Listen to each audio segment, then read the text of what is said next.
బెంగళూరు నుంచి తాడేపల్లి తిరిగొచ్చిన మాజీ ముఖ్యమంత్రి జగన్ ని వైసీపీ నేతలు కలుస్తున్నారు. తమ నియోజకవర్గాల్లో పార్టీ పరిస్థితిని వివరిస్తున్నారు.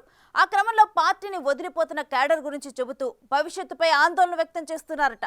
అయితే ఇప్పటికీ ఓటమిని అంగీకరించలేకపోతున్న జగన్ వారికి వైరాగ్యంతో విచిత్రమైన వేదాంతం చెబుతూ వైరాగ్యం వ్యక్తం చేస్తున్నారట. వైనాట్ 175 అన్న జగన్ కు చివరకు 11 మంది ఎమ్మెల్యేలతో చిన్న టీం మాత్రమే దక్కింది.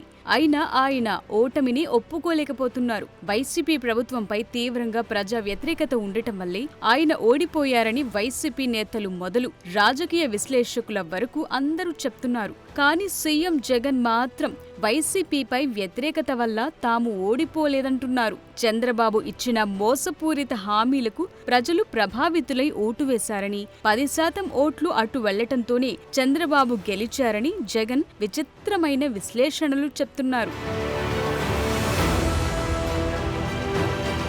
ఆ క్రమంలో ఆయన తాజాగా తనను కలిసిన కొంతమంది నేతలతో జగన్ విచిత్రంగా మాట్లాడుతున్నారట. పార్టీలో ఉండేవారు ఉంటారు, పోయేవారు పోతారని చెప్తున్నారట.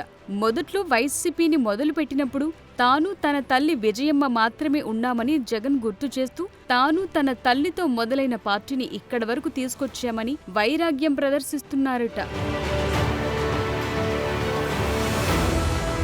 ఇప్పుడు ఎవరైనా పార్టీని వీడి ఇతర పార్టీలోకి వెళ్లినా తనకొచ్చే ఇబ్బంది ఏమీ లేదని, మళ్లీ పార్టీని మొదటి నుంచి పునర్నిర్మిస్తానని చెప్పినట్టు తెలిసింది.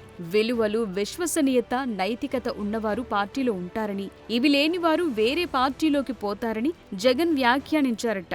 వెళ్లిపోవాలనుకునే వారిని ఎంతకాలం ఆపగలమని బేలగా చెప్పుకుంటున్నారట. అసెంబ్లీలో ప్రధాన ప్రతిపక్ష హోదా దక్కకపోయినా వైసీపీకి శాసన మండలిలో 45 మంది ఎమ్మెల్సీలున్నారు. 60 మంది సభ్యులుండే మండలిలు ప్రభుత్వాన్ని ఇబ్బంది పెట్టొచ్చని జగన్ లెక్కలేసుకున్నారు. అయితే కొందరు ఎమ్మెల్సీలు పార్టీ మారటానికి సిద్ధమవుతున్నట్టు ఆయనకు సమాచారం అందిందట. ఈ క్రమంలోనే జగన్ తనను కలిసిన పార్టీ నేతలతో విలువలు, నైతికత అంటూ నైరాస్యంగా మాట్లాడుతున్నారట.